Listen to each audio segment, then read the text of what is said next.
Exercise 11.2 class 9th। इसमें कह रहा है find the surface area of sphere. गोले का पृष्ठीय क्षेत्रफल ज्ञात कीजिए। तो गोला जानते हैं ना आप लोग, सर स्फीयर, इस तरीके से स्फीयर बनता है।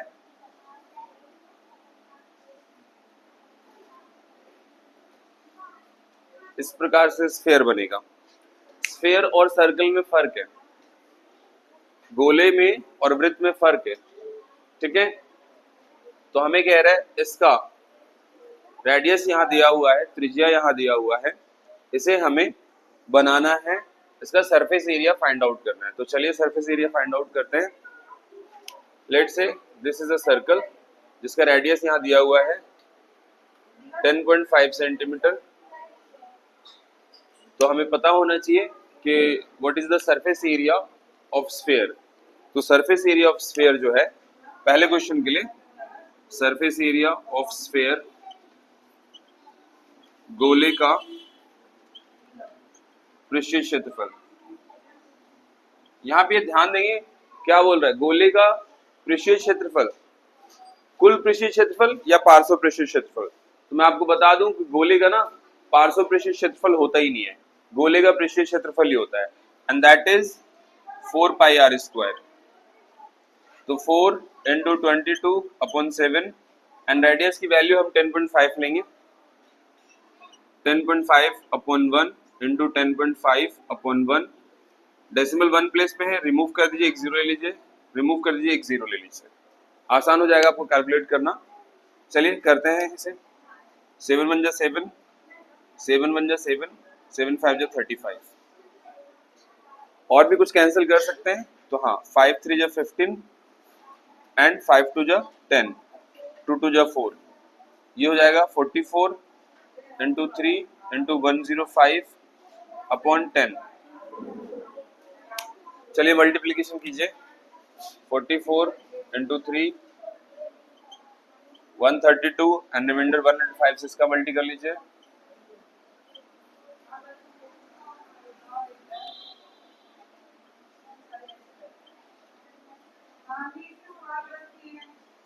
ये आ रहा है हमारे पास 13860/10, जीरो जीरो कैंसिल, तो आंसर विल बी 1386 सेंटीमीटर में है, तो सेंटीमीटर स्क्वायर। ये इसका सरफेस एरिया होगा।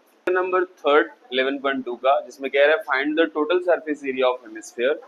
अर्धगोले का कुल पृष्ठीय क्षेत्रफल निकालिए जिसकी त्रिज्या रेडियस 10 सेंटीमीटर है। तो अभी अभी हमने गोला पढ़ा है, अर्धगोला जिसको हेमिस्फीयर कहते हैं। तो ये इस तरीके से स्फीयर का आधा हो जाएगा ये, तो इसलिए इसे हम हेमिस्फीयर कहेंगे। अब इसमें इसका रेडियस बताया जा रहा है 10 सेंटीमीटर, 10 सेंटीमीटर रेडियस बताया जा रहा है। तो चलिए इसका टोटल सरफेस एरिया निकालते हैं। तो total surface area of hemisphere, अर्धगोले का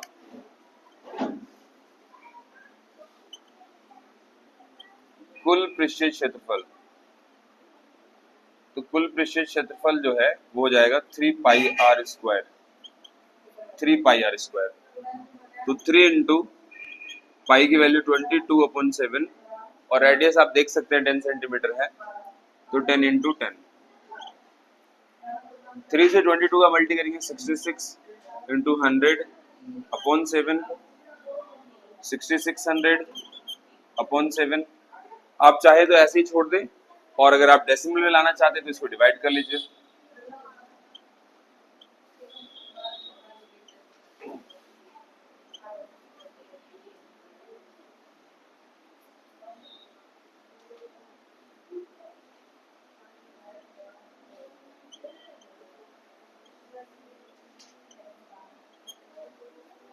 इस तरीके से भी इसे लिख सकते हैं।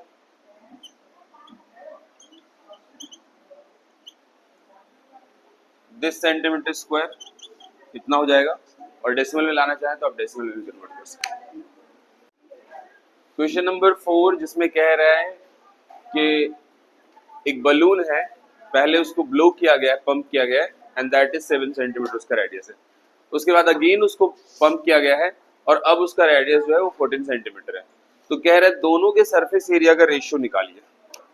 यहाँ पहली बात तो हमें जो रेडियस दिया हुआ है, radius one that is 7 centimetre, त्रिज्या 1, त्रिज्या 1, और यहाँ पे जो दिया हुआ रेडियस टू वो 14 सेंटीमीटर है, त्रिज्या नंबर 2। ठीक है, अब सवाल में हमसे कह रहा है कि दोनों के सरफेस एरिया का रेशियो निकालो, अनुपात, रेशियो, अनुपात। चलो निकालते हैं। तो surface area of first balloon, surface area 1 लिख लेना इस तरीके से, जिससे आपको क्लियर हो जाएगा। Surface area of first balloon and then surface area of second balloon, means SA1 SA2 से आपको हिंट मिल जाएगा कि आपको क्या करना है ना।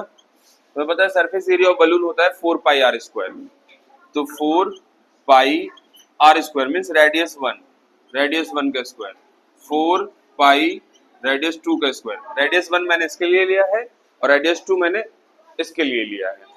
तो यहाँ पे देख सकते हो आप स्टूडेंट्स, 4 से 4 कैंसिल कर लेंगे और y से y भी कैंसिल कर लेंगे, पाई से पाई भी कैंसिल कर लेंगे। सो सिर्फ रेडियस 1 एंड रेडियस 2 रह जाएगा। तो रेडियस 1 रेडियस 2 की वैल्यू हम रख लेते हैं 7 का स्क्वायर एंड 14 का स्क्वायर,